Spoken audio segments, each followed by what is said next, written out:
Vamos a darle con la disolución del matrimonio. La verdad es que no es tanto como aparenta serlo de repente cuando uno estudia la ley. Sin embargo, vamos a darle con todo nomás. Vamos a partir con lo que es la disolución del matrimonio per se. Vamos a pasar por la nulidad del matrimonio, el divorcio propiamente tal, la determinación del cese de convivencia, los efectos del término matrimonio, la compensación económica en sede matrimonial, los acuerdos reguladores y listo. La verdad es que como habrán notado no es tanta materia, pero bueno, vamos a darle con todo nomás. Son alrededor de 5 hojitas, 5 hojitas un cuarto. Así que vamos a priorizar, darle con todo nomás para terminar a eso de las 10:10 más o menos.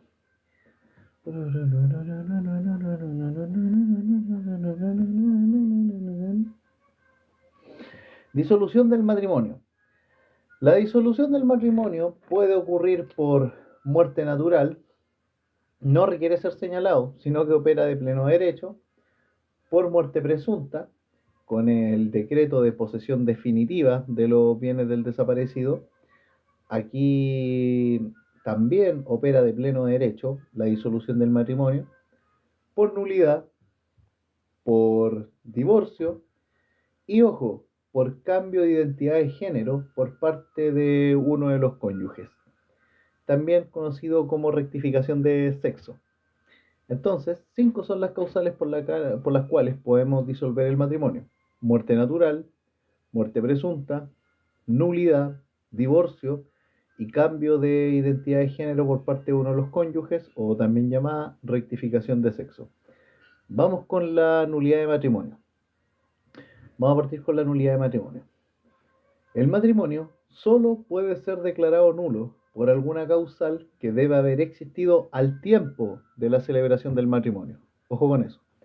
El matrimonio solo puede ser declarado nulo por alguna causal que debe haber existido al tiempo de la celebración del matrimonio.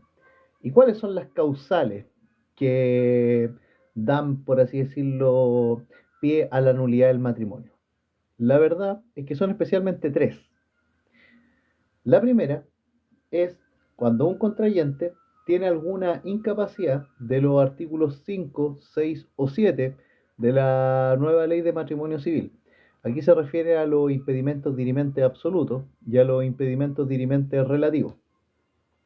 Pero, en atención a cuáles son estas inhabilidades o incapacidades, por así decirlo, son vínculo matrimonial no disuelto, da pie a la nulidad de matrimonio, vínculo matrimonial no disuelto, que la persona que se case esté ligada por un acuerdo de unión civil aún vigente, que uno de los contrayentes esté vinculado con otra persona en un acuerdo de unión civil todavía vigente, que el matrimonio sea contraído por una persona menor de 18 años, contrayente menor de 18 años, persona contrajo el matrimonio, pero esa persona que lo contrajo es un individuo privado del uso de razón, individuos privados del uso de razón, personas que carecen del juicio suficiente, personas que carecen del juicio suficiente para comprender los derechos y deberes y obligaciones que implica el vínculo matrimonial, ascendientes y descendientes por consanguineidad o por afinidad entre sí, ascendientes y descendientes por consanguineidad o por afinidad entre sí, y cónyuge sobreviviente con el asesino del cónyuge fallecido o una persona que haya sido procesada por el asesinato del cónyuge. Esta es la primera causal principalmente por la cual se puede alegar la nulidad de matrimonio. Cuando un contrayente tiene alguna incapacidad de los artículos 5, 6 y 7 del Código Civil.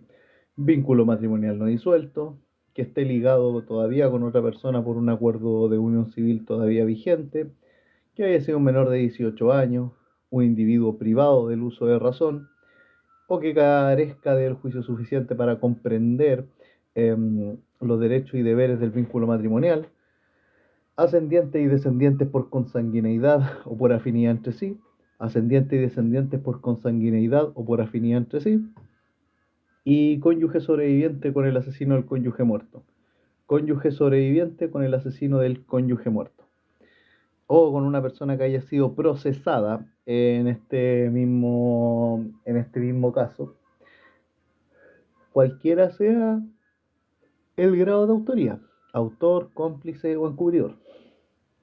Las otras dos causales para exigir la nulidad de matrimonio son cuando el consentimiento no hubiese sido libre y espontáneo, cuando el consentimiento no hubiese sido libre y espontáneo, es decir, hubiese mediado fuerza o error, error tanto en la identidad de uno de los contrayentes como en una cualidad esencial en atención a la naturaleza del vínculo matrimonial, o fuerza según los términos de los artículos 1456 y 1457 del Código Civil.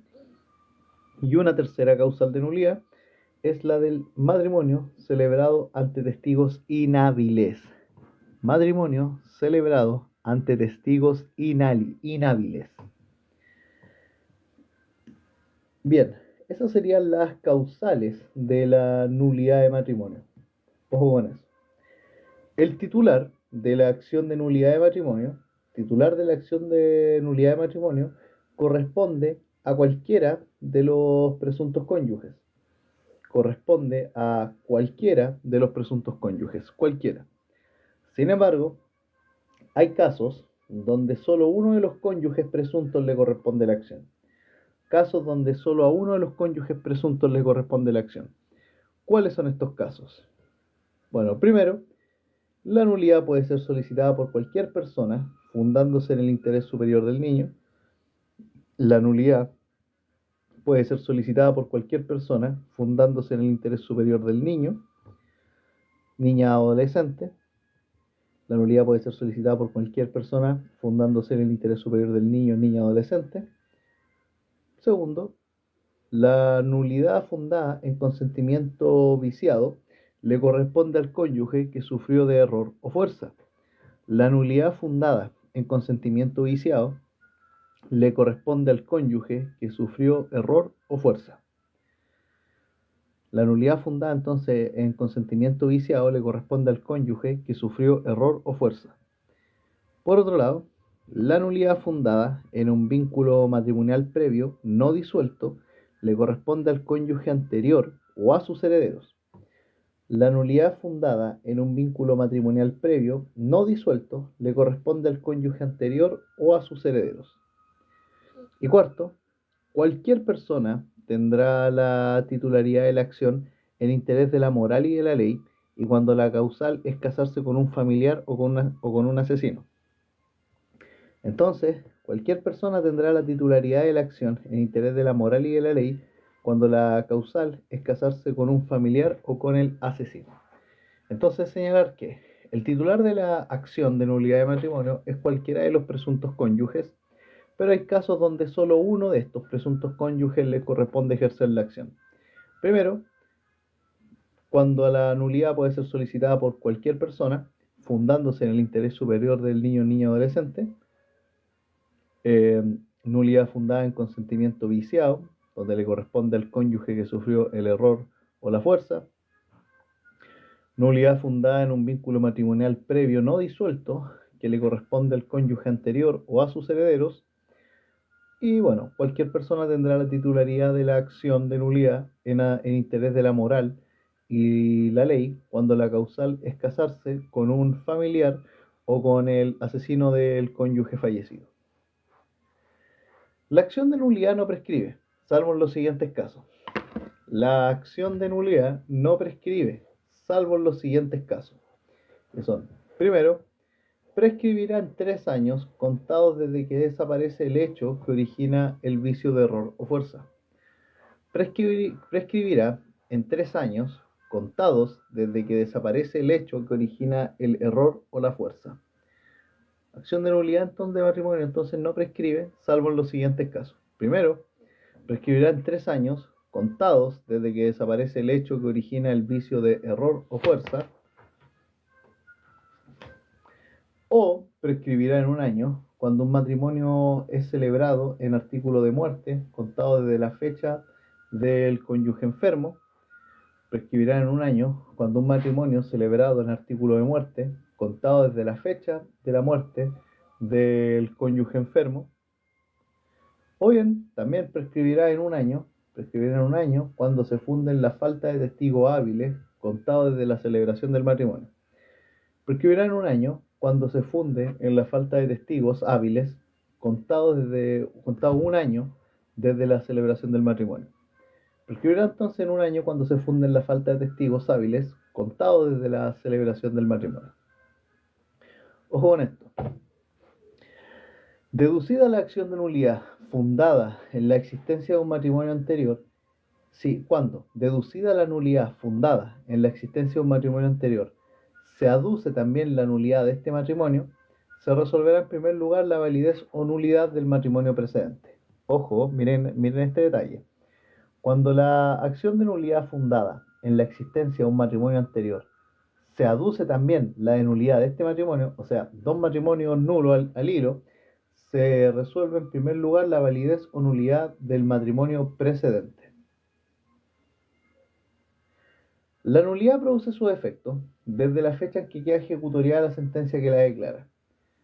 La nulidad produce su efecto desde que queda ejecutoriada la sentencia que la declara, retrotrayéndose las partes al estado en que se encontraban al momento de contraer el vínculo matrimonial. Entonces, la nulidad de matrimonio produce sus efectos desde la fecha en que queda ejecutoriada la sentencia que la declara, retrotrayéndose las partes al estado en que se encontraban al momento de contraer el vínculo matrimonial. La sentencia ejecutoriada en que se declare la nulidad del matrimonio debe subinscribirse al margen de la inscripción matrimonial. La sentencia ejecutoriada en que se declare la nulidad de matrimonio debe subinscribirse al margen de la inscripción matrimonial. La sentencia ejecutoriada en que se declare la nulidad de matrimonio, entonces debe subinscribirse al margen de la inscripción matrimonial. Se presume que los cónyuges contrajeran matrimonio de buena fe. Ojo con eso. Se presume que los cónyuges contrajeran matrimonio de buena fe, salvo que en el juicio de nulidad se pruebe lo contrario y ésta sea declarado en sentencia. Se presume entonces que los cónyuges contrajeron matrimonio de buena fe, salvo que se pruebe lo contrario en juicio y sea declarado en la sentencia. Ahora vamos con la pregunta que me hicieron y yo no supe responderla. Ay, Dios mío, si lo hubiese respondido quizás no estaría estudiando aquí, pero bueno, tocó.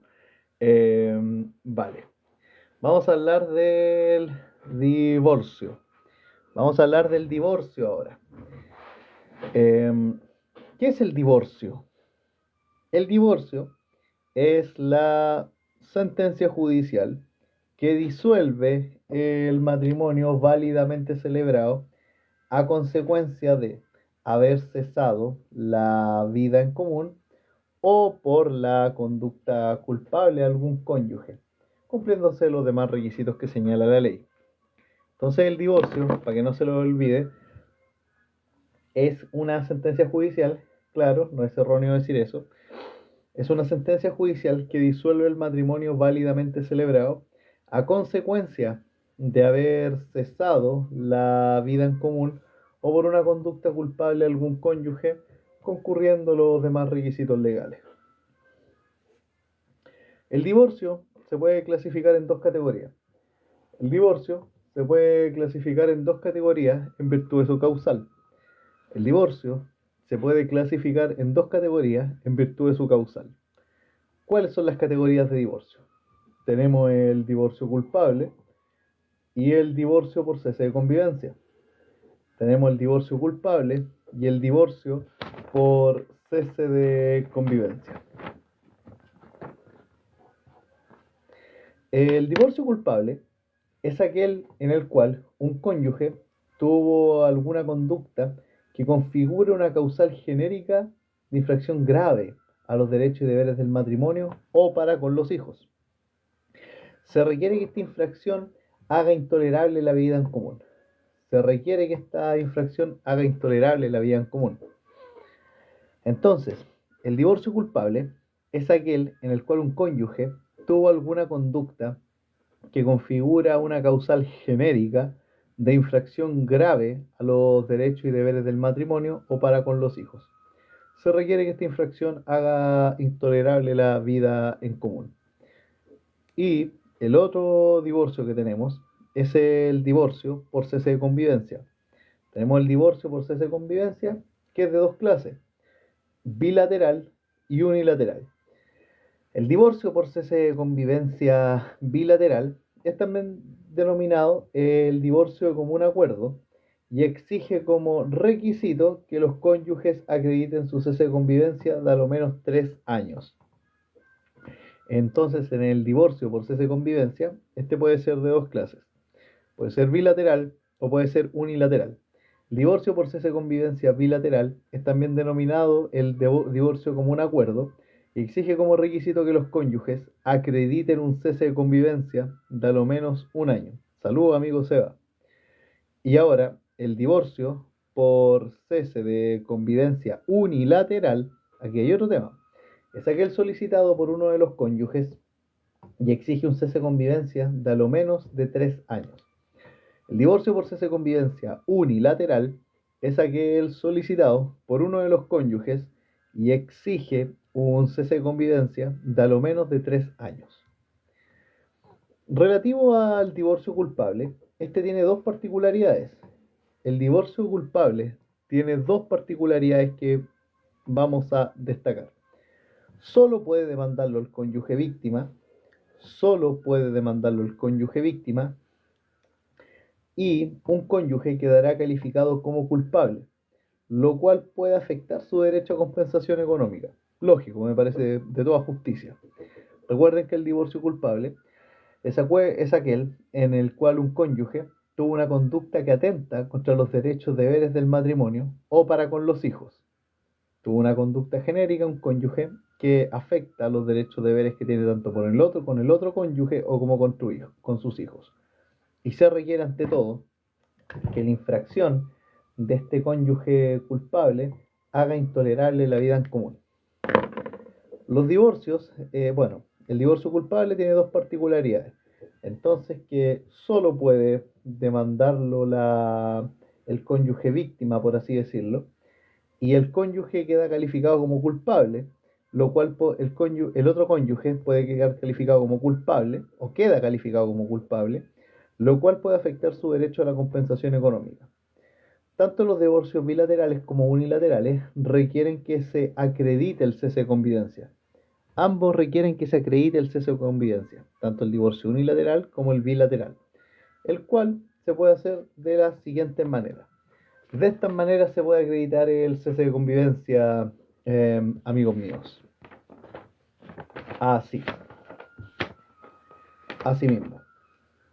Primero, si el matrimonio fue celebrado bajo la antigua ley de matrimonio civil, es decir, antes del año 2004, se acredita el cese de convivencia bajo cualquier medio de prueba menos la confesión. Si el matrimonio fue celebrado bajo la antigua ley de matrimonio civil, es decir, antes del año 2004, se acredita el cese de convivencia bajo cualquier medio de prueba menos la confesión. Si el matrimonio fue celebrado bajo la antigua ley de matrimonio civil, es decir, antes del año 2004, se acredita el cese de convivencia bajo cualquier medio de prueba menos la confesión. Ahora, si el matrimonio fue celebrado bajo la nueva ley de matrimonio civil, se acredita bajo los medios de acreditación de fecha cierta del cese de convivencia. Si el matrimonio fue celebrado bajo la nueva ley de matrimonio civil, el cese de convivencia se acredita bajo los medios de acreditación de fecha cierta del cese de convivencia. Si el matrimonio fue celebrado entonces bajo la nueva ley de matrimonio civil, se acredita bajo los medios de acreditación de fecha cierta del cese de convivencia. Sin perjuicio de esto, nuestra doctrina señala que esto se puede obviar y probar mediante cualquier medio de prueba en virtud del principio de libertad de prueba que está establecido en la ley de los tribunales de familia. Entonces, destacar este detalle que es súper importante, que los divorcios tanto bilaterales como unilaterales requieren que se acredite el cese de convivencia, lo cual se puede hacer de distintas maneras, que son, primero, si el matrimonio fue celebrado bajo la antigua ley de matrimonio civil, es decir, antes del año 1004, se acredita el cese de convivencia bajo cualquier medio de prueba, menos la confesión. Ahora, si el matrimonio fue celebrado bajo la nueva ley de matrimonio civil, se acredita bajo los medios de acreditación de fecha cierta del cese de convivencia. Si el matrimonio fue celebrado bajo la nueva ley de matrimonio civil, se acredita bajo los medios de acreditación de fecha cierta del cese de convivencia. Pero nuestra doctrina señala que esto se puede obviar en virtud del principio de libertad de prueba que está presente en la ley que crea los tribunales de familia, la ley 19.968. Bien. Vamos ahora con la determinación del cese de convivencia. Determinación del cese de convivencia. Después de eso, vamos a pasar a ver la separación, la etapa de término del matrimonio, los acuerdos reguladores, etc. Pero vamos con la determinación del cese de convivencia. Determinación del cese de convivencia. Para determinar la fecha cierta del cese de convivencia, según la ley, se debe estar alguno de estos casos. Para determinar la fecha cierta del cese de convivencia, según la ley, se debe estar alguno de estos casos. ¿Cuáles son estos casos?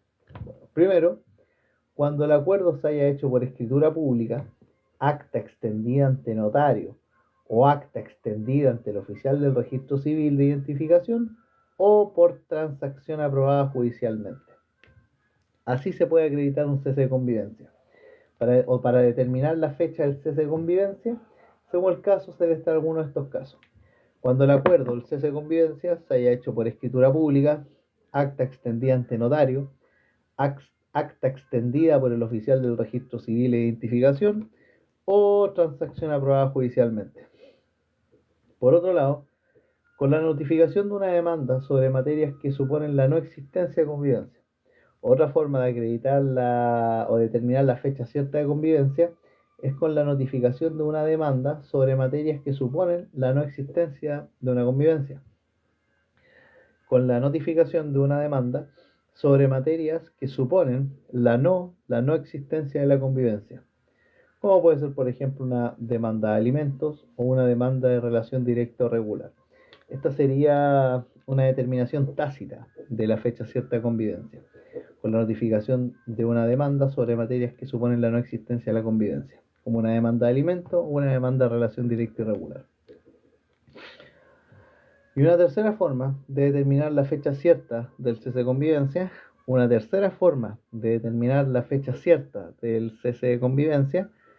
es a través del denominado cese de convivencia, el trámite de cese de convivencia, valga la redundancia, que es un trámite que se compone de dos etapas. Hola amigo, muchas gracias. El trámite de cese de convivencia se compone de dos etapas. ¿Cuáles son estas dos etapas? Bueno, el cese de convivencia per se y la notificación personal al otro cónyuge.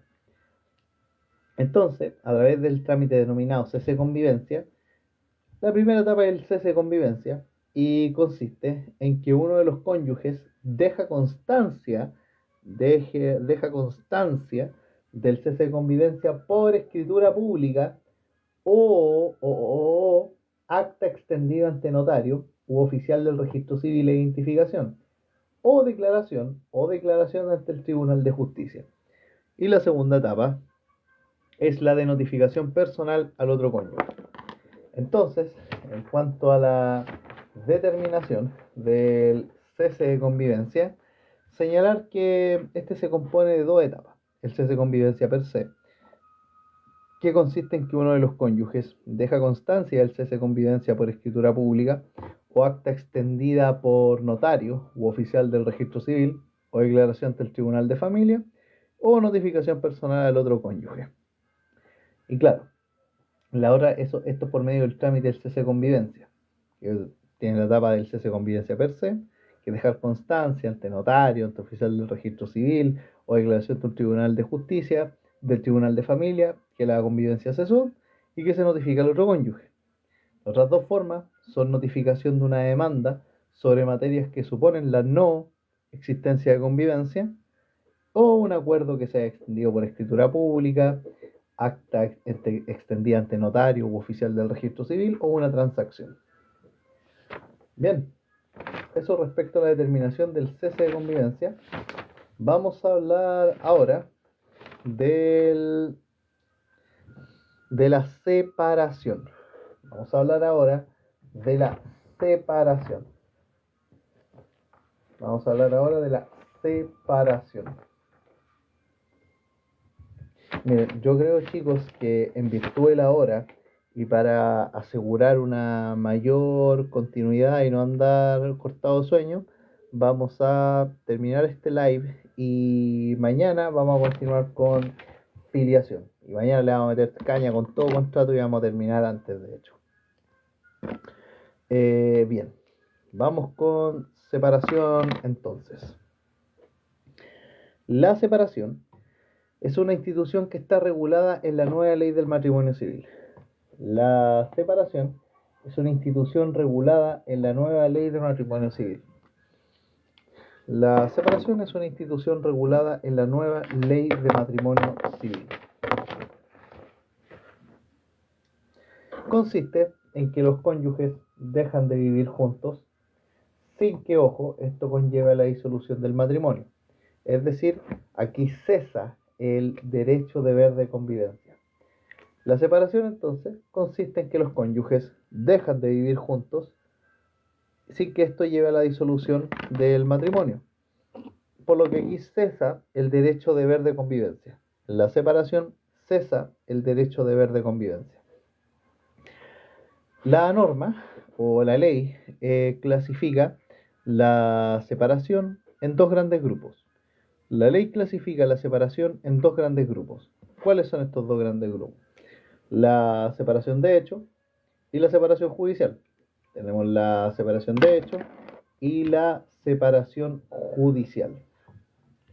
Ojo con este detalle que no es menor. Separación de hecho y separación judicial.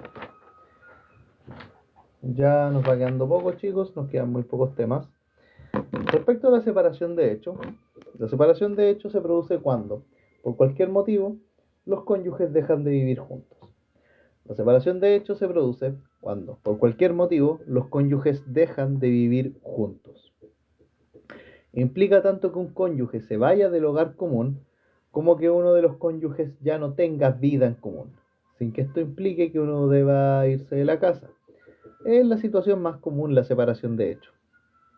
Entonces, la separación de hecho se produce cuando, por cualquier motivo, los cónyuges dejan de vivir juntos. Implica tanto que un cónyuge se vaya del hogar en común como que ya no tengan vida en común. Por ejemplo, pueden vivir en una misma casa pero en distintos pisos. Esta es una situación súper común en todo caso. Y la separación judicial es extremadamente poco común. La separación judicial es muy poco común, porque las personas prefieren divorciarse antes que separarse judicialmente. La relevancia de este tipo de separación, la separación judicial, es que radica en que el juez regulará cuestiones como los alimentos que se deben por ley, cuidado personal de los hijos, relación directa y regular, del padre que no tiene bajo su cuidado a los hijos y además otorga fecha cierta del cese de convivencia entre los cónyuges. Entonces, ¿cuál es la relevancia de la separación judicial, que es una institución extremadamente poco común?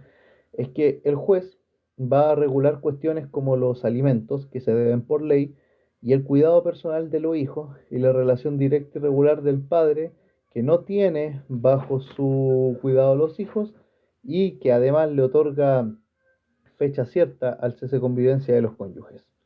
Entonces, bueno, la separación entonces, que consiste en que los cónyuges dejan de vivir juntos sin que esto conlleve la disolución del matrimonio, poniéndole fin al derecho de deber de convivencia, podemos agruparla en dos grandes grupos. La separación de hecho, que se produce cuando por cualquier motivo los cónyuges dejan de vivir juntos, y la separación judicial, que es extremadamente poco común, y la relevancia radica en que el juez regulará cuestiones como los alimentos que se deben por ley, y el cuidado personal de los hijos, y la relación directa irregular y del relativo al padre que no tiene bajo su cuidado a los hijos, y además de que le otorga fecha cierta al cese de convivencia de los cónyuges.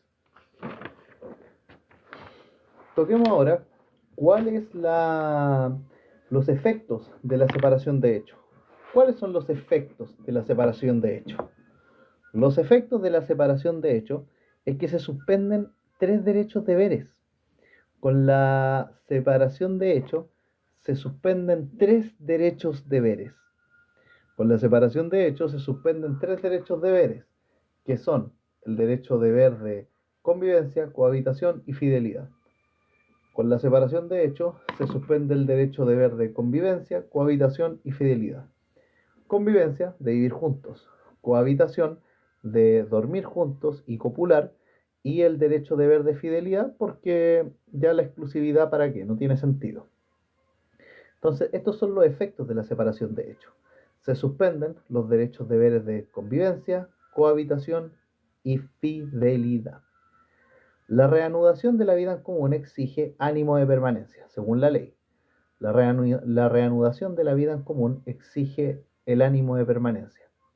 Reanudación de la vida en común exige ánimo de permanencia. Reanudación de la vida en común exige ánimo de permanencia.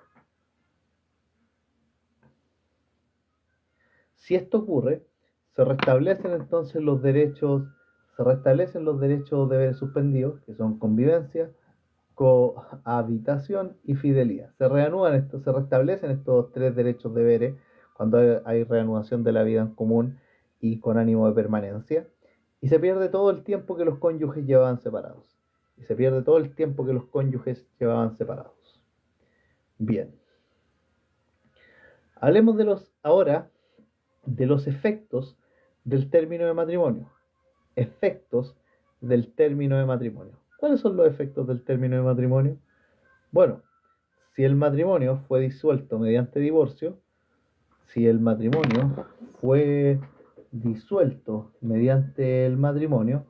hay que señalar que los efectos que el divorcio genera,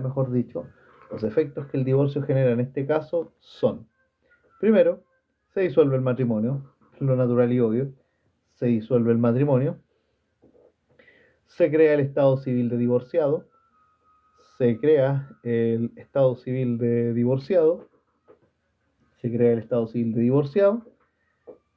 y no tiene efecto retroactivo. El divorcio no tiene efecto retroactivo. Ojo, si se está ante un caso de nulidad, el estado civil será soltero, porque en realidad técnicamente nunca se estuvo casado. Entonces, ¿cuáles son los efectos del término de matrimonio? Bueno, si el matrimonio se disuelve por divorcio, los efectos de este divorcio son la disolución del matrimonio, cambio de estado civil a divorciado, y no hay efecto retroactivo con el divorcio. Sin embargo, cuando se trata de una nulidad, el estado civil va a ser soltero porque técnicamente nunca se estuvo casado. Por lo tanto, hay un efecto retroactivo en cuanto a esta situación. Podría decirse que sí. Bien, vamos a hablar ahora de los acuerdos reguladores y vamos a terminar con el derecho a la compensación económica. Vamos a hablar de los acuerdos reguladores.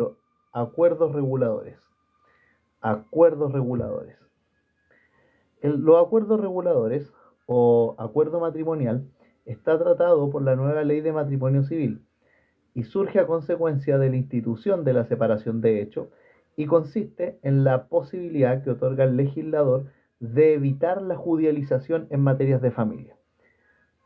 Los acuerdos reguladores entonces están tratados por la nueva ley de matrimonio civil, surgen a consecuencia de la institución de la separación de hecho y los acuerdos reguladores consisten en la posibilidad que otorga el legislador de evitar la judicialización en materia de familia.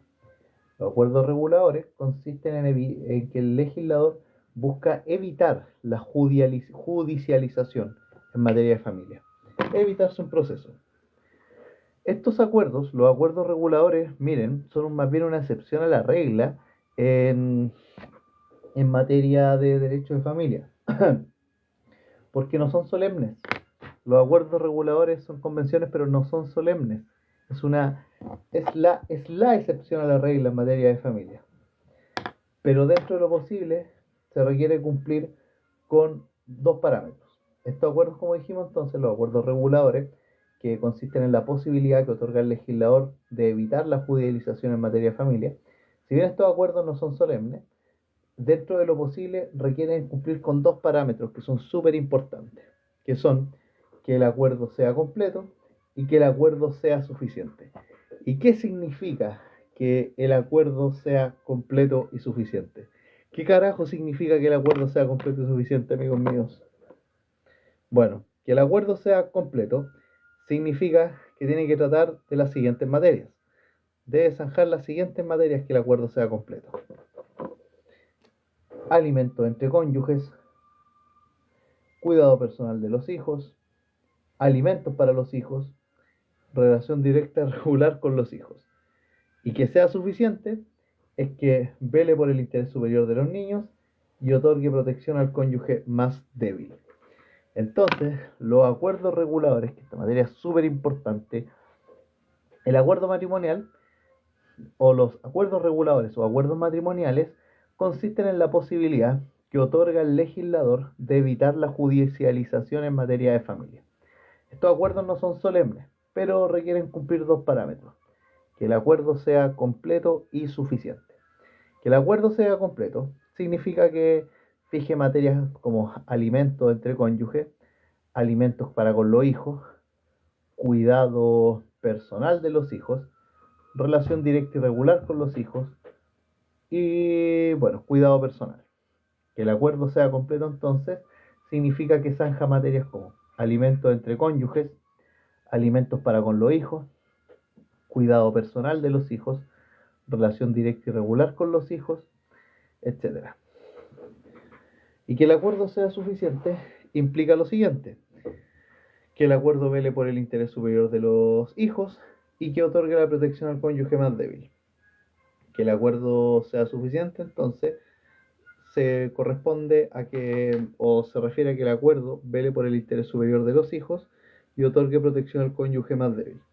Que el acuerdo sea suficiente, entonces, es que vele por el interés superior de los hijos y que se otorgue protección al cónyuge más débil. Si el juez determina que el acuerdo no es suficiente, entonces el juez tendrá que regular dicha materia.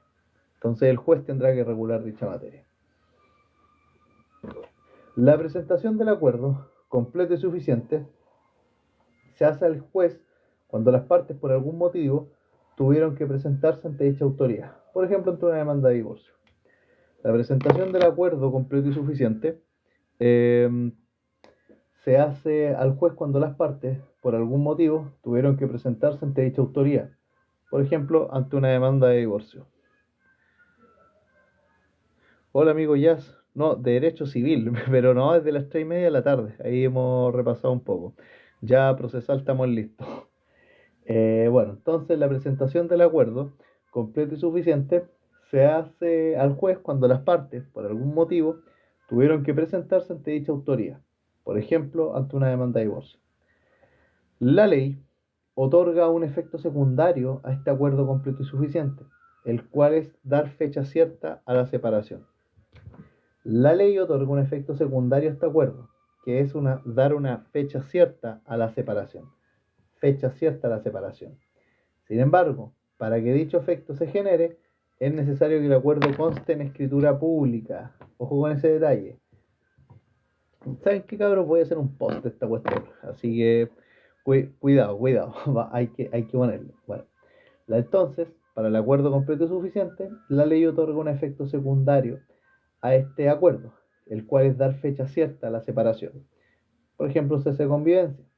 Sin embargo, para que dicho efecto se genere, es necesario que el acuerdo conste en escritura pública. Bien, vamos a darle con la compensación económica y hasta aquí vamos a llegar hoy día, amigos míos. Vamos a ir con la compensación económica en materia de matrimonio y siempre es bueno hacerla un paralelo con la compensación económica del acuerdo de unión civil, que vamos a tratar de hacerla en un post. Ahora no, vamos a dedicarnos simplemente a de qué se trata la compensación económica en materia de matrimonio, que es súper importante, hay que decirlo. Denme un minuto, por favor.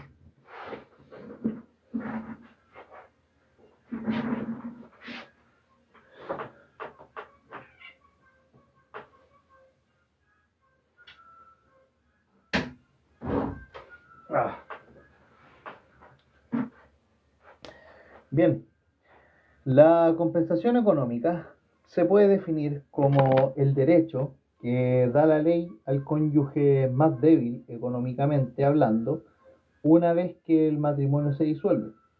La compensación económica es el derecho que da la ley al cónyuge más débil económicamente hablando una vez el matrimonio se disuelve. Este derecho consiste en una retribución económica.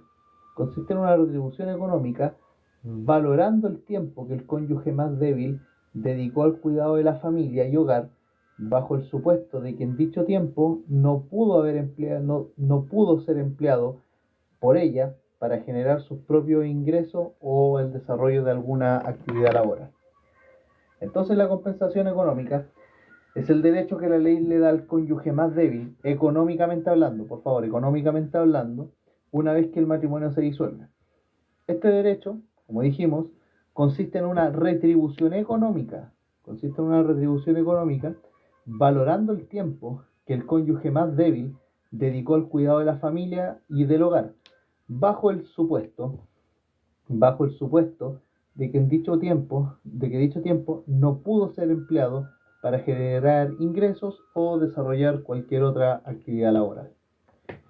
Esta institución es considerada por la doctrina como la más importante dentro de la nueva ley de matrimonio civil, la ley 19.947.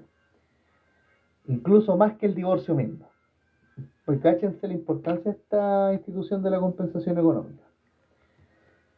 Bueno, para determinar la existencia del menoscabo económico y la cuantía, se deben considerar los siguientes factores. Para determinar la existencia de un menoscabo económico del cónyuge más débil y la cuantía a considerar, se consideran varios elementos, que son en realidad 10, pero los vamos a mencionar para que ustedes puedan considerarlos, ¿ya? Estos elementos son los siguientes, y son la duración del matrimonio, la vida en común de los cónyuges, situaciones patrimoniales de ambos cónyuges, buena o mala fe, edad del cónyuge beneficiario, salud del cónyuge beneficiario,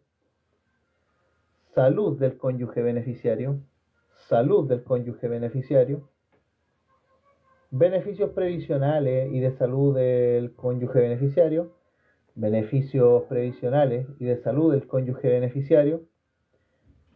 cualificación profesional del cónyuge beneficiario,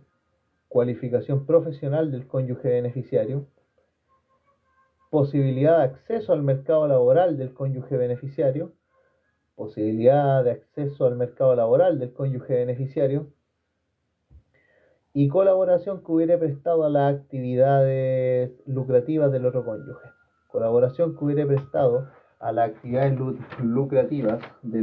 cónyuge.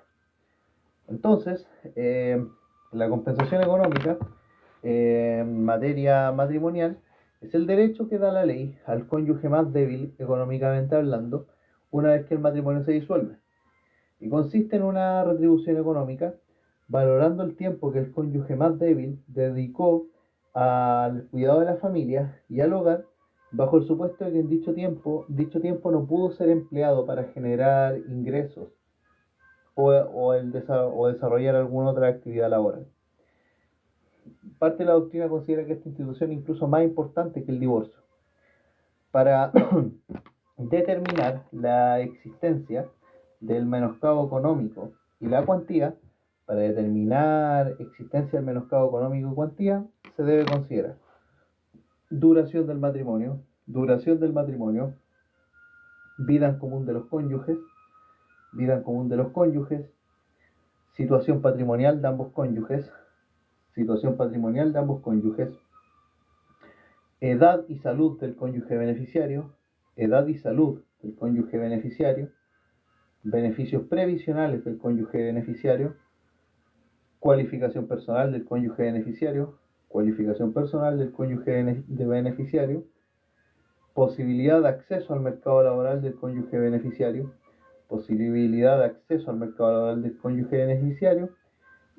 y colaboración que hubiere prestado a las actividades lucrativas el otro cónyuge.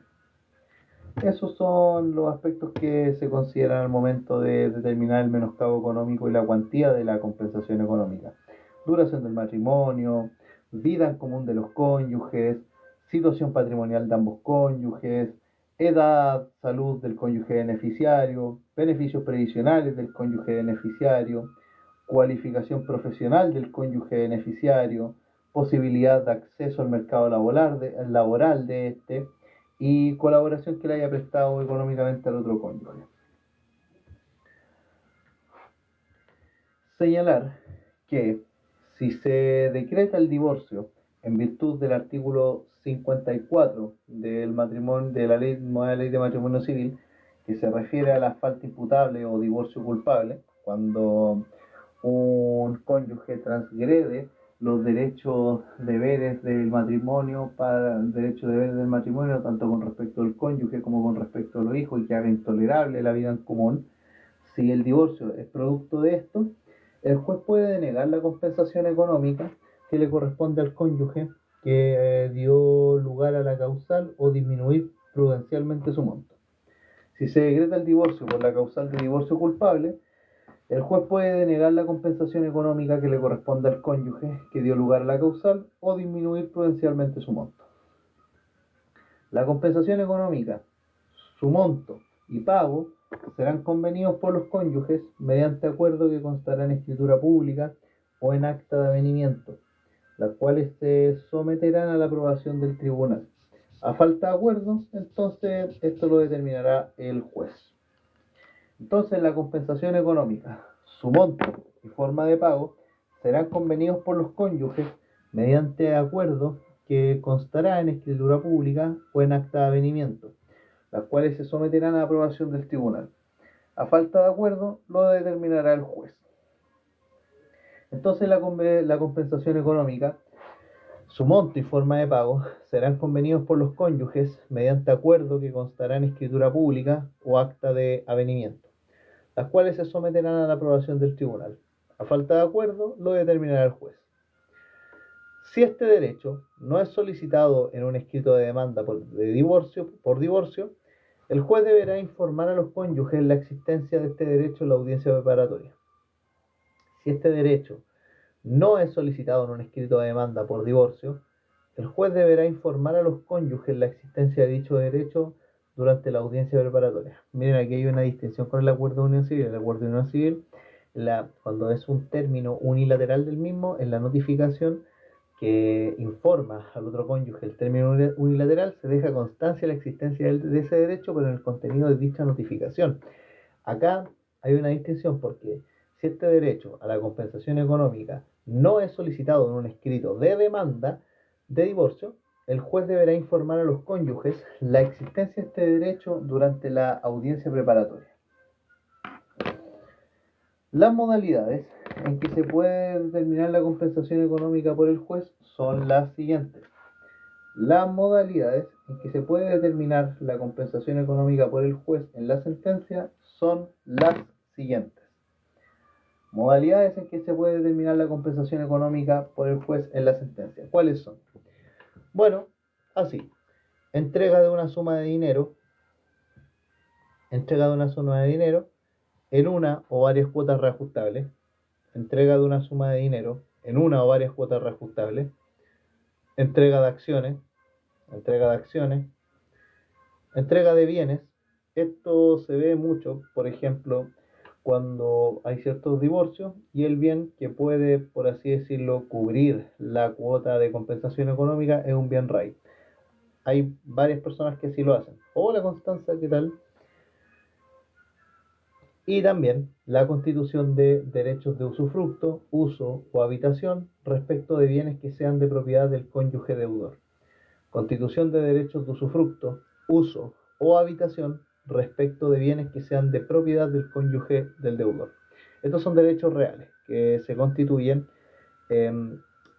conforme a las normas del artículo 686 del Código Civil con inscripción del título en el conservador de bienes raíces correspondiente, para que se efectúe la tradición del mismo, desde luego. Esto es a propósito del dominio, pero aplica para los otros derechos reales también.